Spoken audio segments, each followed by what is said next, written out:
The truth doesn't arrive with noise. It arrives quietly, like a breath held too long, then released. Simon felt it in his chest as he stood beside the gray stallion, hand resting against warm muscle, knowing the moment had finally come. They gathered in the yard as dusk bled into the boards of the stable. Craig Vernon stood stiff, jaw tight, forced into the open by details he could not erase. Simon spoke without anger, only certainty. He named the scar hidden beneath Monty's coat, the strange swirl of hair on his brow. Then the tooth, small, forgotten, undeniable. A flaw so rare it became a fingerprint. Silence spread, heavy as fog. Vernon could deny many things, but not anatomy. One voice rose. Then another. A rancher with shaking hands spoke of a mare that vanished. A breeder recalled a stallion found just days after being lent. Each story stacked upon the last, like fence posts driven deep into the ground. Fear loosened its grip. Men who had stayed quiet for years finally stood straight. What once felt like bad luck revealed itself as a pattern, clean and cruel. The courtroom smelled of old wood and damp wool. Wind rattled the windows as law and justice were pulled apart under oath. Vernon's lawyers spoke of statutes and timing. Simon spoke of responsibility, of how rules twisted without conscience become weapons. The judge listened, eyes narrowing, the room holding its breath.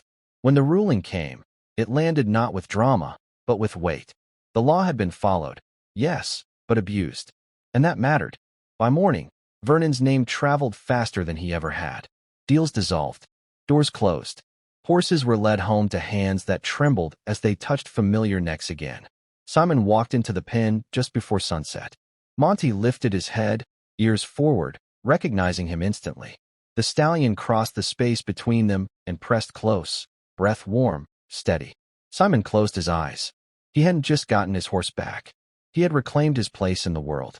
Integrity had cost him everything. And then, somehow, given it all back.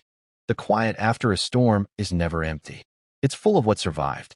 Simon learned that standing alone in the pale winter light, breath fogging the air, hands rough from years of holding on too tightly.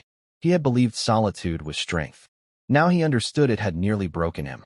The days after the trial felt strange, like walking on land after a long illness. Men he once nodded to from a distance now came close, boots crunching in the frost, voices low and careful.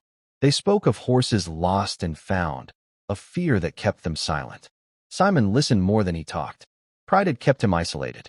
Community, he realized, was the thing he'd been missing all along. It began around a scarred table in a drafty barn. Papers spread out, lantern light trembling over names and numbers. No one raised their voice. Each man brought something forward, a mare, a stallion, hard-earned knowledge passed down like a prayer. Ownership was written together, shared and protected, not hidden behind locked doors. For the first time, secrets lost their power. Monty stood at the center of it all. The gray stallion moved with calm authority, a presence that settled the air. He was no longer just Simon's hope. He became everyone's. His bloodlines carried forward not into one future, but many. Each full-born felt like a promise kept, proof that value grows when it's given room to breathe. Lucas Pine returned in the spring, his limp gone, his hands steady. He worked the young horses with patience earned through pain.